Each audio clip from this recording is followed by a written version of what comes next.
एक चोर था जिसे लोगों ने चोरी करते हुए पकड़ा और भीड़ ने उसे मार दिया। और जब उसकी मृत्यु हो गई तब लोगों को पता चला कि अरे यह तो एक अच्छा इंसान था, सच्चा इंसान था, क्योंकि वह एक मुसलमान था। और जब उसकी मृत्यु हो गई तो इसकी खबर पूरे देश में आग की तरह बहुत ही जल्द फैल गई। और इसी समय एक बात निकल कर आई कि भारत में मुसलमान खतरे में है, वह सुरक्षित नहीं है।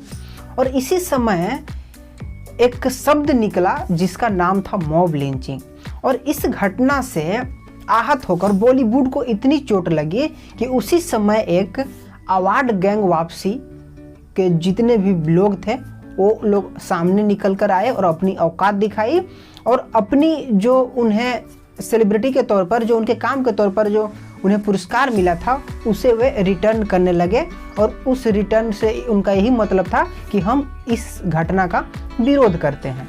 और आज जब एक बॉलीवुड के कीड़ा के द्वारा ही जब इसी तरह की चोरी के जैसा दाव पेच में फंसा हुआ है तो आखिर बॉलीवुड के लोग कैसे पीछे रह सकते हैं।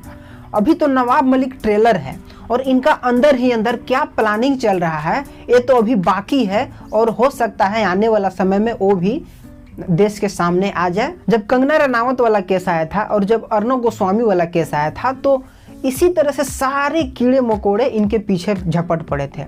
लेकिन वो तो है कि भारत के जितने भी देशभक्त जनता है वो इनका साथ दे रहे थे, सिर्फ पाकिस्तानी हमदर्दों को छोड़कर। इसीलिए आज वे अच्छे से हैं, जिंदा हैं। मैं समझता हूं कि भारत में यदि एक राष्ट्रवादी पत्रकार की हत्या करके उसे हार्ट अटैक का केस बना दिया जाए या कोई आरएसएस के व्यक्ति की रोड एक्सीडेंट कराकर मार दिया जाए या कोई बीजेपी के व्यक्ति को गोलियों से भून दिया जाए या कोई भी हिंदू व्यक्ति को सरेआम बीच चौराहे पर गर्दन काट कर यदि फेंक दिया जाए तो कोई भी थर्ड पर्सन उसे पूछने नहीं आएगा और उसमें ना ही केस दायर होगा।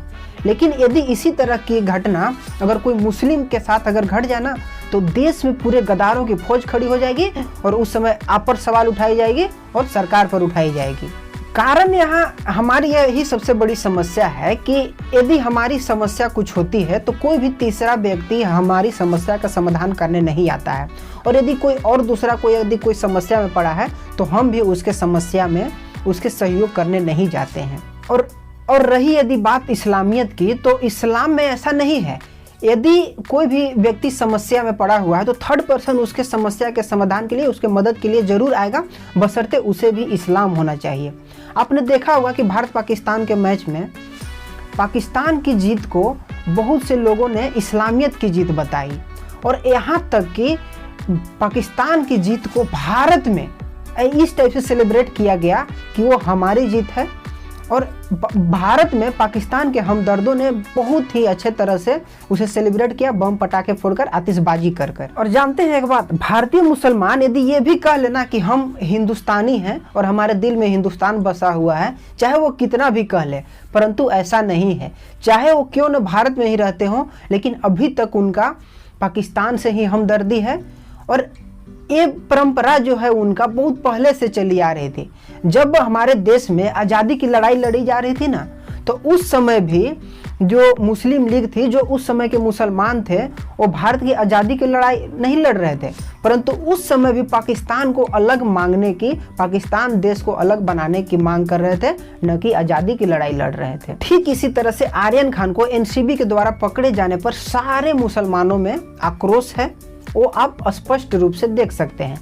अभी तो जो नवाब मलिक द्वारा जो विरोध किया जा रहा है वो तो एक झांकी है और इनके अंदर इनके जो गैंग है, इनके जो ग्रुप है, इनके अंदर किस टाइप से प्लानिंग चल रही है वो तो अभी देखना बाकी है। और हो सकता है कि आने वाला समय में हम उसे देख सकते हैं, वो उनका बाहर जरूर आएगा।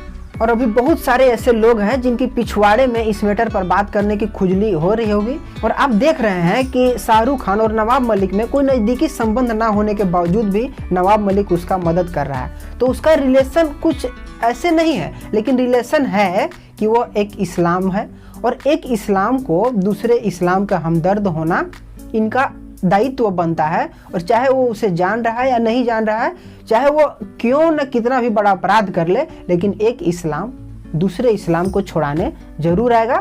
और यदि ऐसी ज़रूरत पड़ी तो पूरे देश के इस्लाम साथ में हो सकते हैं एक दोषी को छुड़ाने के लिए। उसी तरह से आप देखे होंगे कसाब के समय कि बहुत सारे लोगों में मुसलमान लोगों में आक्रोश थी कि उसे फांसी नहीं दी जाए। ठीक है, चलते हैं, आज के लिए इतना ही। और वीडियो यदि पसंद आई हो तो वीडियो को लाइक शेयर और सब्सक्राइब जरूर करें। ओके, जय हिंद, जय भारत।